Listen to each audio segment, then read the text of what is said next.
we've weeded out the junkies. Yeah.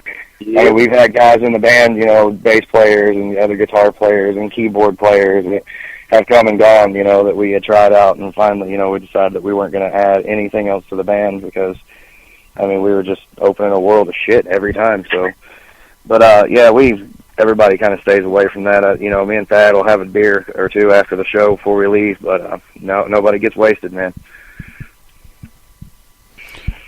And, you know, when you're having, you know, after a show is over with and, you know, you meet people and whatnot, is it more of a, you know, some bands are, because you said y'all don't really party, so is it more of a, you know, a, hey, how you doing, we're the guys next door kind of atmosphere, or is it more of a critical thinking? I mean, what are some of these discussions that y'all and, you know, the fans have?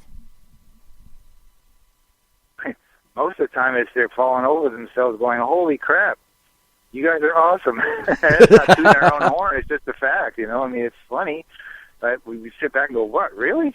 I mean, we're just another band, you know, but I guess, I don't know, man. I mean, the vocals, this is why I'm here, vocals. Rex is one of the best singers I've ever worked with. His voice rocks. I mean, it's awesome. We have good respect for each other, and we gain respect when we play out. So I think when you get respect, that's a big thing in life, no matter what you're doing, whether you're at work, at play, whatever. Someone respecting you, you don't mind sharing. You know what I mean? Just disrespect goes a long way too. If you don't get it, you know, the heck with it. You don't want nothing to do with them. So, yeah, I think that's what it is. It's not adulation or nothing like that. It's just that, you know, they look at us with a different eye, kind of thing, which is kind of cool. All right, and when you're creating a new song, does everybody get an input, or, you know, because you all are so tight, or is it one person leads the horse and then listens to the opinions from somebody else? No, we usually just start jamming. I mean, that's what we'll start jamming. Somebody will start a lick, another one will kick in, and all of a sudden it's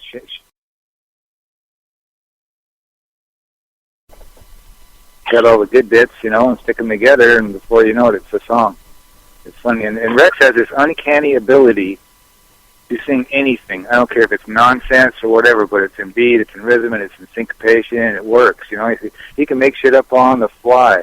He reminds me of Ozzy Osbourne. Ozzy Osbourne can do that, and that's kind of the same. He's got that gift, you know, and it's kind of cool.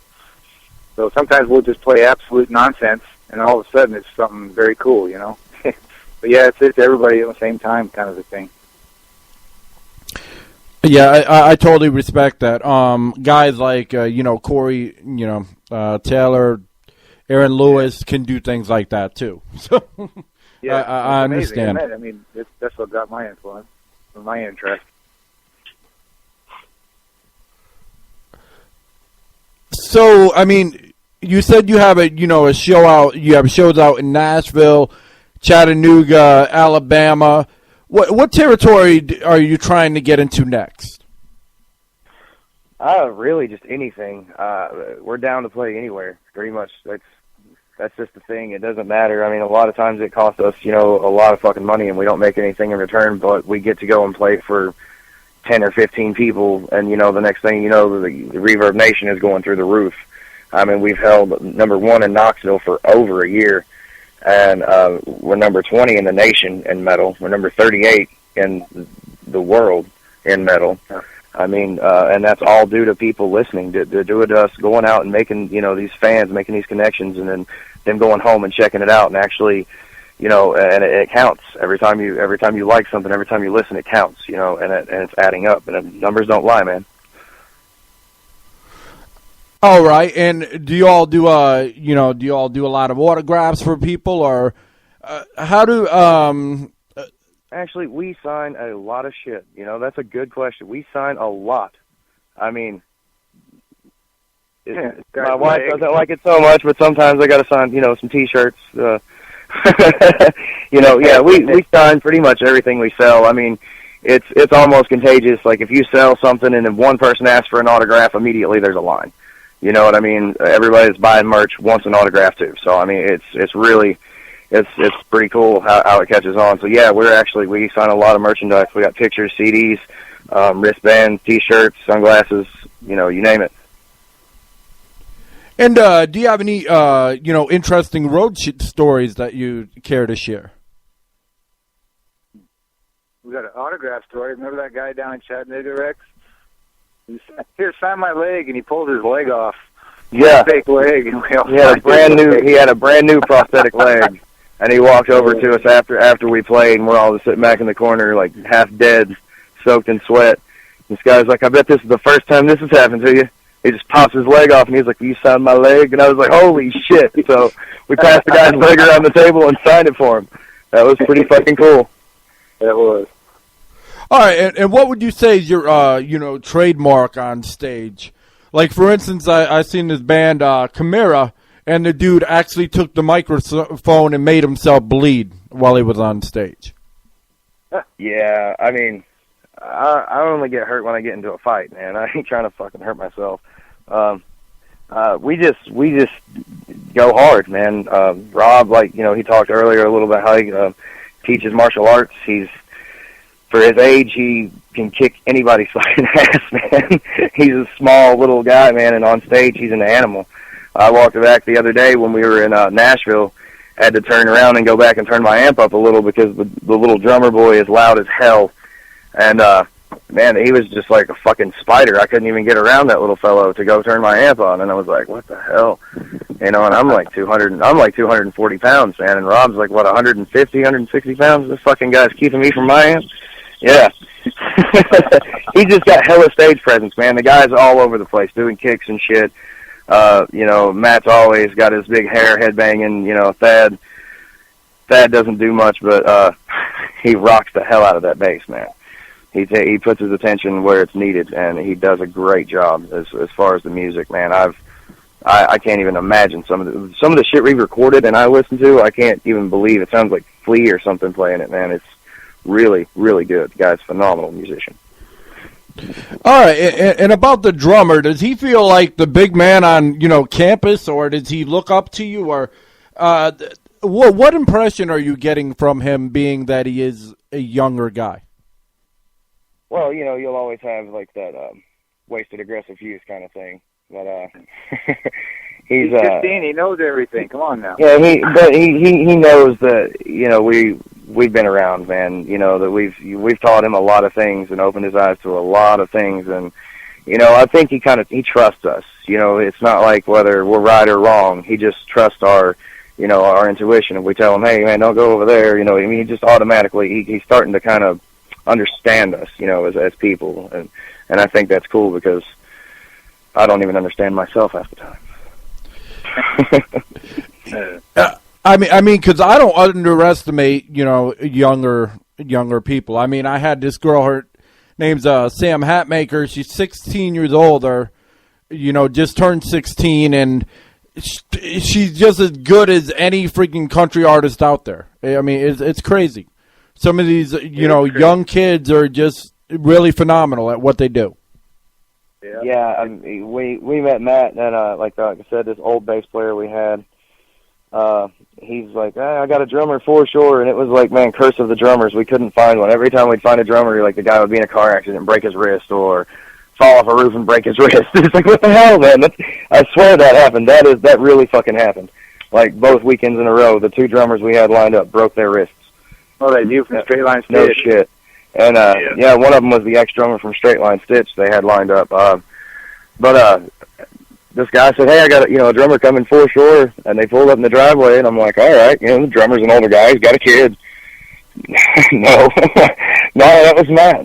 He's 13 years old, man, and just really blew all of our minds as far as his technique and how far he had come. Like, you could see all the dedication that he had put into getting as good as he is, and the kid just doesn't stop. He's always driving to get better than what, and like all musicians, but he's doing it at a faster pace. Did you kind of, because he was 13, be like, oh no, when he first walked through the door? Well, at first it was like, yeah, it was. It was like, oh God, what have we got ourselves into? But, as far as easy to deal with, and right off the bat, I would start show him a song, and he would interrupt me and be like, here, try doing this on guitar. And he's not even a guitar player, never played guitar in his life, And I was like, okay. And here I am doing it, and before you know it, it really jives. I mean, he adds a lot to the music, you know, and I mean, just his sense of music, you know, right off the bat, really got my eye that this kid's gonna be fucking awesome. You know, he's got a great ear for music, and he knows how to arrange songs, you know. So, and he's a natural just right off the bat. And would you say that keeps you competitive as well with the youth being there? Oh yeah. Yeah, there's competition. Yep. There's that, you know, I bet I can play faster than you, longer than you kind of shit, you know. Your feet versus my arms, you know. Kind of, yeah. We have that, and it's fun, man, to get out that aggression, to really hammer it out and put that stuff into a song, you know. And then it's really one hell of an evolution process, but I think it's working for us, man. Now being a true, you know, musician band, you know, I don't know how you classify yourselves as new metal, old metal with the, you know, new twist, or however you classify yourself. How does it feel to see some bands out there not work as hard and use just machines to get everything done? Well, man, that's like in everything in life. You know, the people, a lot of the slackers that just have a good name or have a shit ton of money, you know, get to make it and get to do what they want, where as other people work for it. But I honestly think that even, you know, it sucks right now, but I think that we're going to appreciate it more and do more with what we get than they will. You know, you don't really respect. I feel that too. Yeah, you know, you respect things a lot more when you have to work your ass off for them. You know, it means a lot more to you. It's not, you know, such an easy thing. All right, and the other guy was trying to speak, and you kind of cut him off. So go ahead, say what you were going to say. I was just going to say, basically, the machine bands, I call them, you know, when they got everything, you know, lined up on a synchronizer or whatever. You know, it's kind of that's a challenge on its own. I mean, you know, you one way or another, it's something. But I feel like we're more like a carpenter band, where we're using stuff with our hands and stuff that you craft it, and you take the notes and you make them into something rather than just sampling it off of a source. And I feel just like complete with it. You feel more accomplished. It feels better. You know what I mean? It just feels like you created something more than just build something. You can build something with parts, or you can create it out of your mind and use your body to do it. And that, to me, the satisfaction is there. That's what it's for, and that's basically what it's all about, is the satisfaction. If you don't feel satisfied in whatever you're doing, the hell with it. Why bother? You know. So that's what's keeping me going. I get a good feeling out of it. That's what I think is the crux of everything. All right, and what would you tell, you know, somebody that was new or younger, considering you got a young drummer, you know, that was just getting into music, being, you know, how hard it is and everything? What advice would you give them to, you know, press on with their dream? Practice. Play the shit out of it. Practice. Never stop, man. You can't. You have to practice. The more you put in it, the more you're going to get out of it. That's really good advice. All right, so where can, you know, this interview has been great, but where can people find your music and, you know, buy your stuff? Because at the end of the day, you need to make money too. You can check us out on Reverb Nation, Facebook, Spotify.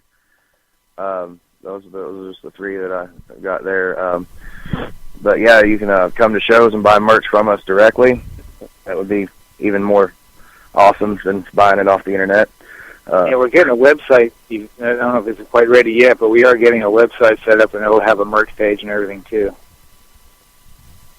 Right. So we'll have everything to you very shortly. All right, and do you all have any final words or anything you'd like to say to anybody that's never heard your music? Because don't want to necessarily, cut off the interview, but at the same time, I want to play some of your songs so people can listen that have not heard the music shows or have not heard you before.